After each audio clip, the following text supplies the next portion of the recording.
इस समय हमारे बीच अखिल भारतीय युवा मोर्चा के राष्ट्रीय उपाध्यक्ष श्री महेश जांगला जी हैं। आपका हार्दिक स्वागत है।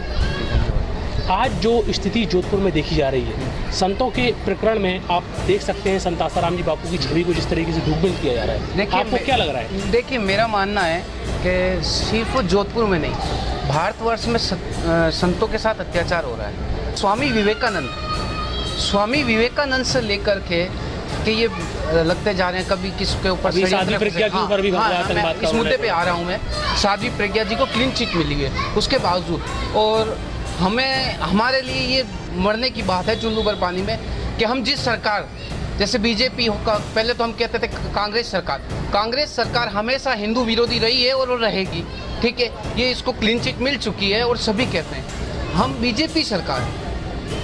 बीजेपी सरकार आने के बाद में हिंदुओं के साथ भी षड्यंत्र हो रहा है, संतों के साथ भी षड्यंत्र होता है। सारा वोट बैंक, ये सारा हिंदुत्व को खत्म करने का षड्यंत्र है। क्या संदेश देना चाहते हैं? मेरा संदेश यही है कि हिंदुत्व मजबूत अगर हो गया तो संत आसाराम नहीं, भारत का कोई भी संत कहीं पे भी प्रताड़ित नहीं होगा। अभी जो स्थिति चल रही है संत आसाराम जी बापू के विषय में, आपने क्या अपने लेवल पे वहाँ पर किया है? हमने वो आंदोलन किया है जो शायद किसी संगठन ने नहीं किया। सारे संगठन शांत बैठ गए थे, हमारे ऊपर लाठीचार्ज की प्लानिंग थी, सारी थी, आरएससी आ गई थी, उसके बावजूद भी हम वहाँ डटे रहे। आपने अपनी आवाज़ बुलंद की? बिल्कुल, हमने आवाज़ बुलंद की। इसका ये मीडिया में आप देखें, चाहे भास्कर पत्रिका जितने भी है, इंटरनेशनल न्यूज़ तक बनी है। अभी वो व्हील चेयर में आ गए हैं, अब आप क्या करना चाहेंगे? इसके लिए भी हम मुद्दा उठाएंगे। ये षड्यंत्र है। भारत के समाज को आप क्या बोलना चाहेंगे? इस समय क्या करना चाहिए भारत के समाज को? एक जागरूकता होनी चाहिए। जब तक जागरूकता पैदा नहीं होगी, जब तक कुछ भी नहीं होगा। अब आप भारत के समाज को ये बताइए कि षड्यंत्र के कौन कौन से ऐसे चेहरे हैं? बोला जाता है कि मीडिया भी उनके पीछे पड़ी है, जबकि मीडिया फॉरेन फंड पा रही है, कई एनजीओ उनके पीछे पड़ी नहीं, इसमें कोई दो राय नहीं है। मीडिया भी है उनके पीछे।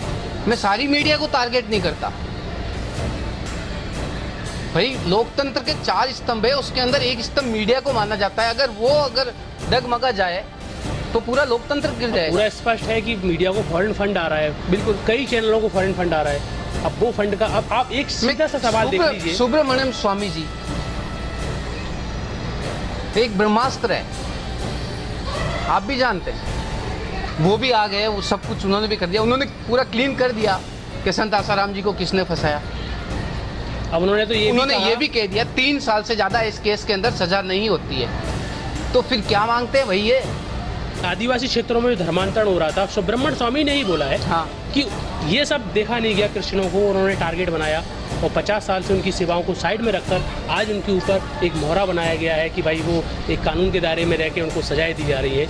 80 वर्षीय बुजुर्ग संत, अभी तक कोई भी आरोप सिद्ध नहीं हो पाया। ये टारगेट सीधा मीडिया पे जाता है।